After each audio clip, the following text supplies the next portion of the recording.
ਦੋਸਤੋ, ਤੁਹਾਡਾ ਸਭ ਦਾ ਸਵਾਗਤ ਹੈ ਰੂਹਮ ਅਕੈਡਮੀ ਫॉर ਪੰਜਾਬੀ YouTube ਦੇ ਚੈਨਲ ਉੱਪਰ।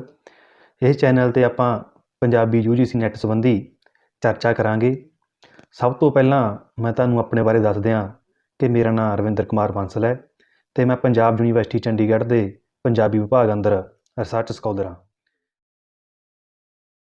ਦੋਸਤੋ, ਅੱਜ ਆਪਾਂ ਭਾਰਤੀ ਕਾਵਿ ਸ਼ਾਸਤਰ ਦੇ ਮਹੱਤਵਪੂਰਨ ਸੰਪਰਦਾਇ ਅਲੰਕਾਰ ਸੰਪਰਦਾਇ ਬਾਰੇ ਚਰਚਾ ਕਰਾਂਗੇ। ਦੋਸਤੋ, ਭਾਰਤ ਦੀ ਪ੍ਰਾਚੀਨ ਸਮੀਖਿਆ ਪ੍ਰਣਾਲੀ ਵਿੱਚ ਅਲੰਕਾਰ ਸੰਪਰਦਾਇ ਇੱਕ ਮਹੱਤਵਪੂਰਨ ਸੰਪਰਦਾਇ ਹੈ। ਇਹ ਸੰਪਰਦਾਇ ਇਸ ਤੱਥ ਨੂੰ ਮੰਨ ਕੇ ਸਥਾਪਿਤ ਹੋਇਆ ਕਿ ਕਾਵਿ ਦੀ ਆਤਮਾ ਅਲੰਕਾਰ ਹੈ, ਜਦ ਕਿ ਬਾਕੀ ਰਸ, ਰੀਤੀ, ਵਕ੍ਰੋਤੀ ਆਦਿ ਅਲੰਕਾਰ ਦੇ ਹੀ ਅੰਗ ਹਨ। ਸੋ ਅਲੰਕਾਰ ਪ੍ਰਧਾਨ ਹੈ ਅਤੇ ਬਾਕੀ ਕਾਵਿ ਤੱਤ ਇਸ ਦੇ ਹੀ ਹਿੱਸਾ ਹਨ। ਇਸ ਤੋਂ ਇਲਾਵਾ ਇਸ ਦੀ ਮਹੱਤਤਾ ਇਸ ਗੱਲ ਤੋਂ ਵੀ ਸਿੱਧ ਹੁੰਦੀ ਹੈ ਕਿ ਬਹੁਤ ਸਮੇਂ ਤੱਕ ਸਮੁੱਚੀ ਆਲੋਚਨਾ ਪ੍ਰਣਾਲੀ ਦਾ ਨਾਂ ਅਲੰਕਾਰ ਸ਼ਾਸਤਰ ਹੀ ਪ੍ਰਸਿੱਧ ਰਿਹਾ।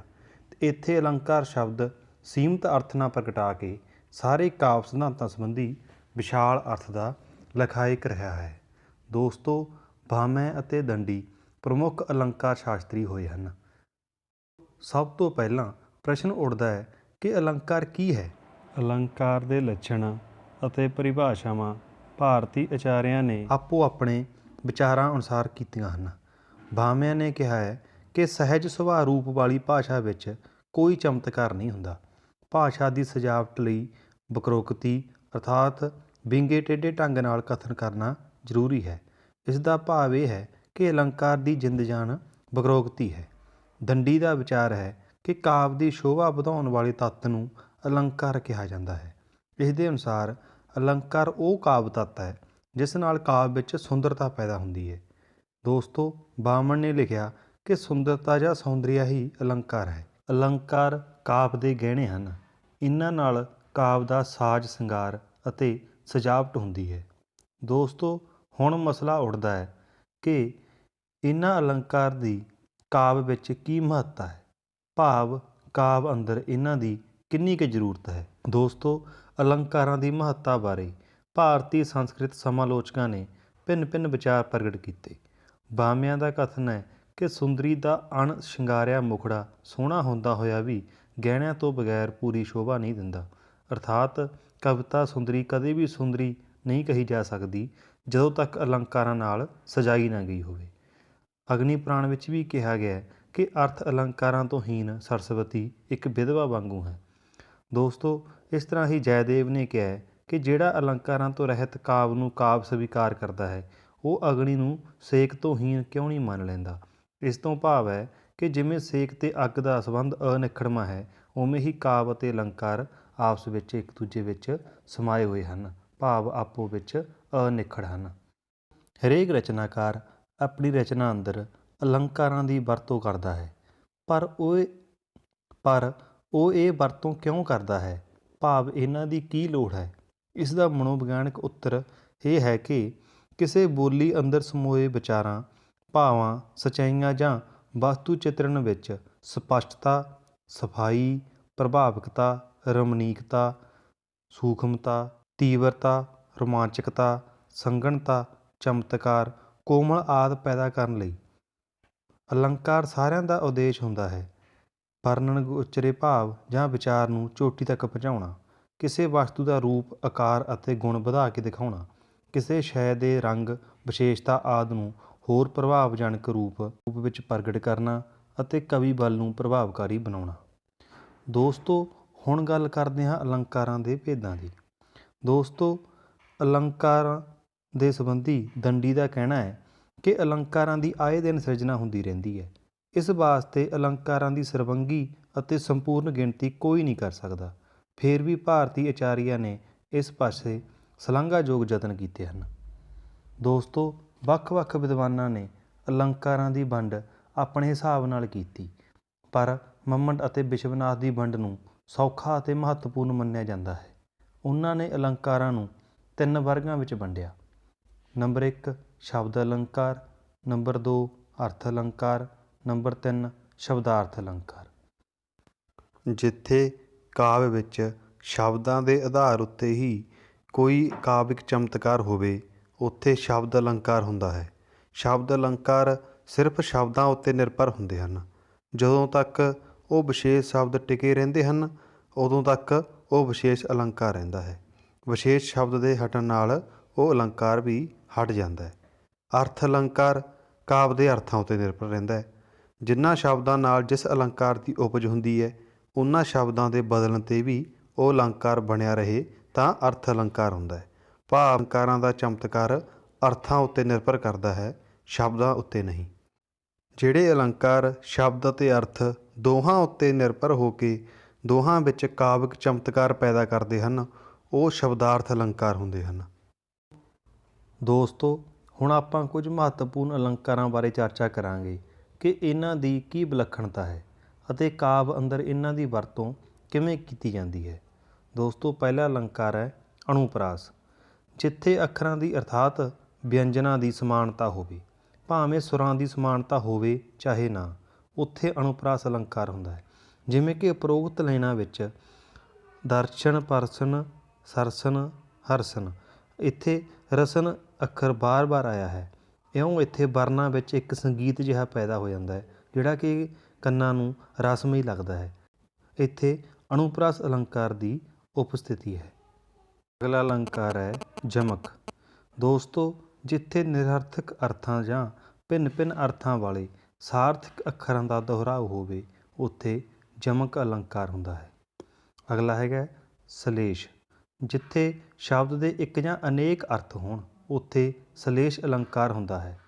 ਦੋਸਤੋ, ਇਸ ਦੇ ਦੋ ਪ੍ਰਕਾਰ ਮੰਨੇ ਜਾਂਦੇ ਹਨ, ਸਭੰਗ ਅਤੇ ਅਭੰਗ। ਉਦਾਹਰਨ ਵਜੋਂ ਉਸ ਦੀਆਂ ਅੱਖਾਂ ਦਾ ਪਾਣੀ ਖਤਮ ਹੋਇਆ ਹੈ। ਦੋਸਤੋ, ਇੱਥੇ ਪਾਣੀ ਦੇ ਦੋ ਅਰਥ ਨਿਕਲਦੇ ਹੈ, ਇੱਕ ਅਥਰੂ ਅਤੇ ਦੂਸਰਾ ਸ਼ਰਮ ਹੋਇਆ। ਇਸ ਲਈ ਇੱਥੇ ਸ਼ਲੇਸ਼ ਨਾਮਕ ਸ਼ਬਦ ਅਲੰਕਾਰ ਹੈ। ਦੋਸਤੋ, ਅਗਲਾ ਅਲੰਕਾਰ ਹੈ ਉਪਮਾ। ਦੋਸਤੋ, ਉਪਮਾ ਉਹ ਅਲੰਕਾਰ ਹੈ ਜਿੱਥੇ ਉਪਮਾਉਣਯੋਗ ਵਸਤੂ ਭਾਵ ਉਪਮੇय ਅਤੇ ਉਪਮਾਨ ਵਿਚਕਾਰ ਉਹਨਾਂ ਵਿੱਚ ਫਰਕ ਹੋਣ ਉੱਤੇ ਵੀ ਕਿਸੇ ਸਮਾਨ ਧਰਮ ਦੇ ਕਾਰਨ ਸਮਾਨਤਾ ਦਰਸਾਈ ਜਾਵੇ। ਉਪਮਾ ਦਾ ਭਾਵ ਹੈ ਕਿ ਇੱਕ ਵਸਤੂ ਦੀ ਕਿਸੇ ਦੂਸਰੀ ਨਾਲ ਤੁਲਨਾ ਕਰਨਾ। ਦੋਸਤੋ, ਉਪਮਾ ਵਿੱਚ ਚਾਰ ਤੱਤਾਂ ਦਾ ਹੋਣਾ ਜ਼ਰੂਰੀ ਹੈ: ਉਪਮੇय, ਉਪਮਾਨ, ਧਰਮ ਅਤੇ ਵਾਚਕ। ਦੋਸਤੋ, ਜਿੱਥੇ ਇਹ ਚਾਰੇ ਤੱਤ ਹੋਣ ਉਹ ਪੂਰਨ ਉਪਮਾ ਹੈ ਅਤੇ ਜਿੱਥੇ ਇਹਨਾਂ ਵਿੱਚੋਂ ਇੱਕ ਜਾਂ ਇੱਕ ਤੋਂ ਵਧੇਰੇ ਤੱਤ ਅਲੋਪ ਹੋਣ ਉੱਥੇ ਲੁਪਤ ਉਪਮਾ ਹੁੰਦੀ ਹੈ। ਦੋਸਤੋ, ਉਦਾਹਰਨ ਵਜੋਂ ਮੁੱਖ ਚੰਨ ਵਾਂਗੂ ਸੋਹਣਾ ਹੈ। ਇੱਥੇ ਮੁੱਖ ਉਪਮੇय ਹੈ, ਭਾਵ ਜਿਸ ਨੂੰ ਉਪਮਾਇਆ ਜਾ ਰਿਹਾ ਹੈ। ਚੰਨ ਉਪਮਾਨ ਹੈ ਜਿਸ ਨਾਲ ਮੁੱਖ ਦੀ ਉਪਮਾ ਭਾਵ ਤੁਲਨਾ ਕੀਤੀ ਜਾ ਰਹੀ ਹੈ। ਸੋਹਣਾਪਣ ਦੋਨਾਂ ਦਾ ਧਰਮ ਹੈ, ਭਾਵ ਮੁੱਖ ਅਤੇ ਚੰਨ ਦੋਵੇਂ ਸੋਹਣੇ ਹਨ। ਵਾਂਗੂ ਸਮਾਨਤਾ ਦਰਸਾਉਣ ਵਾਲਾ ਵਾਚਕ ਸ਼ਬਦ ਹੈ, ਇਸ ਲਈ ਇਹ ਪੂਰਨ ਉਪਮਾ ਦਾ ਉਦਾਹਰਨ ਹੈ। ਇੱਥੇ ਇੱਕ ਹੋਰ ਉਦਾਹਰਨ ਦੇਖਦੇ ਹਾਂ ਕਿ ਕਿਸੇ ਦੀ ਗਲਾਸੀ ਦਿਸੇ ਇੰਝ ਦੂਰੋਂ ਜਿਵੇਂ ਪੰਘਰ ਦੇ ਖਾਬ ਦੀ ਆਰਸੀ ਹੈ। ਇੱਥੇ ਗਲਾਸੀ ਉਪਮੇय, ਆਰਸੀ ਉਪਮਾਨ ਹੈ, ਇੰਝ ਵਾਚਕ ਸ਼ਬਦ ਹੈ। ਨਿਰਮਲਤਾ ਇੱਕੋ ਜਿਹਾ ਧਰਮ ਹੈ ਜੋ ਲੁਪਤ ਹੈ, ਇਸ ਲਈ ਇਹ ਲੁਪਤ ਉਪਮਾ ਦਾ ਉਦਾਹਰਨ ਹੈ।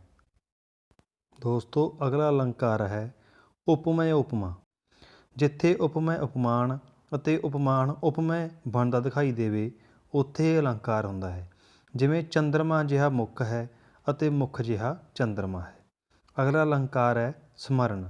ਜਿੱਥੇ ਸਮਾਨ ਵਸਤੂ ਦੇ ਵੇਖਣ ਤੋਂ ਕਿਸੇ ਪਹਿਲਾਂ ਵੇਖੀ ਜਾਂ ਮਹਿਸੂਸ ਵਸਤੂ ਦੀ ਯਾਦ ਆ ਜਾਵੇ ਉੱਥੇ ਸਮਰਨ ਅਲੰਕਾਰ ਹੁੰਦਾ ਹੈ। ਜਿਵੇਂ ਚੰਦਰਮਾ ਨੂੰ ਵੇਖ ਕੇ ਉਸ ਦੇ ਮੁੱਖ ਦੀ ਯਾਦ ਆਉਂਦੀ ਹੈ। ਇੱਥੇ ਚੰਦਰਮਾ ਉਪਮਾਨ ਨੂੰ ਵੇਖ ਕੇ ਮੁੱਖ ਉਪਮੇय ਦੀ ਯਾਦ ਆ ਰਹੀ ਹੈ। ਇਸ ਪ੍ਰਕਾਰ ਇੱਥੇ ਸਮਰਨ ਅਲੰਕਾਰ ਹੈ।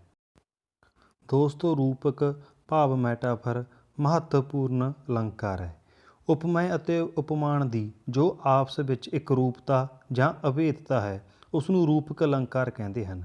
ਜਿਵੇਂ ਮੁੱਖ ਹੀ ਚੰਦਰਮਾ ਹੈ, ਅੱਜ ਫੇਰ ਤਾਰੇ ਕਹਿ ਗਏ, ਉਮਰਾਂ ਦੇ ਮਹਿਲੀਂ ਅਜੇ ਵੀ ਹੁਸਨਾਂ ਦੇ ਦੀਵੇ ਬਲ ਰਹੇ। ਇੱਥੇ ਉਮਰਾਂ ਅਤੇ ਮਹਿਲਾਂ ਅਤੇ ਹੁਸਨਾਂ ਦੇ ਦੀਵਿਆਂ ਵਿੱਚ ਅਭੇਦਤਾ ਹੋਣ ਕਰਕੇ ਰੂਪਕ ਅਲੰਕਾਰ ਹੈ। ਦੋਸਤੋ, ਇਸਦੇ ਦੋ ਅੱਗੇ ਭੇਦ ਮੰਨੇ ਜਾਂਦੇ ਹੈ, ਸਾਂਗ ਰੂਪਕ ਅਤੇ ਨਿਰੰਗ ਰੂਪਕ।